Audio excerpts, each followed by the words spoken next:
Bonjour à tous, très heureux de vous retrouver pour votre super top 5 du jour. On pose son baluchon sur les polombes de Saint-Malo ce mercredi 6 août à l'occasion de la 8e étape du GNT, un groupe 3 pour trotteurs de 5 à 10 ans qui vont devoir en découdre sur les 2950 mètres avec attention 3 poteaux de départ. Mais avant de vous délivrer mon pronostic, n'oubliez pas que c'est parti pour le grand jeu de l'été Génibet qui se déroule du 1er au 29 août prochain sur les tubes super top 5 normands, que ce soit à Deauville, Clairefontaine ou Cabourg, avec la possibilité de remporter 10 000 euros de bonus au cours des 4 étapes proposées et la première qui se joue du 1er au 10 août prochain.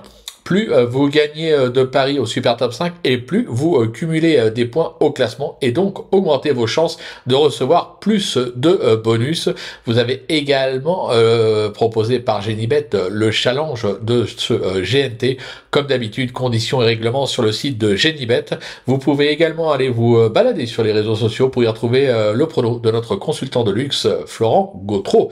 Sans plus attendre, je vous délivre donc mon pronostic. Restez bien avec nous jusqu'à la fin de l'émission pour connaître mes impasses. En tête, le 12, King Opera, le 10, Indy de Gire, le 5, Jeannette Priori, le 7, Hardy Crown, le numéro 15, Y de Ceylan et le 14, Hymne du Gers. On passe à l'analyse, c'est parti avec ma pépite, le 12, King Opera. Trotteur de grande qualité qui a souvent déçu par son caractère, il semble plus fort que jamais comme l'attestent ses 3 et son succès enregistré à Vincennes, Enghien et Bernay. Sur sa lancée, je pense qu'il est encore capable de s'imposer. Mon coup de cœur, le 10, Indy de Gire, l'actuel leader de ce challenge avec ses succès dans les étapes d'Amiens et de Toulouse. De nouveau pieds nus et avec la drive de Benjamin Rochard, il va tout faire pour consolider son maillot jaune. Le bruit d'écurie, le 5, Jeannette Priori, qui est une pure spécialiste des tracés de province corde à droite. Cet élève de Tony Lebelair s'est classé 2e de l'étape de Toulouse à la mi-juin. Bien engagé, elle mérite un large crédit. Pour le repérer, ce sera le numéro 7, Hardy Crown, qui vient de refaire parler de lui en se classant 3e d'un événement à Cabourg. Ce protégé de Dominique Lochneux a rarement déçu à droite. Sur sa lancée, il peut encore se placer. Le coup de poker, le 15, Y de Ceylan, qui a tout simplement remporté ce tournoi en 2024, fort de 3 succès à Cordemais, Laval et Bordeaux, et 2 accessites à Nantes et Saint-Malo, en rendant déjà les maîtres. Alors oui, il vient de faire la faute dans le New York à Enghien, mais ce n'est pas dans ses habitudes.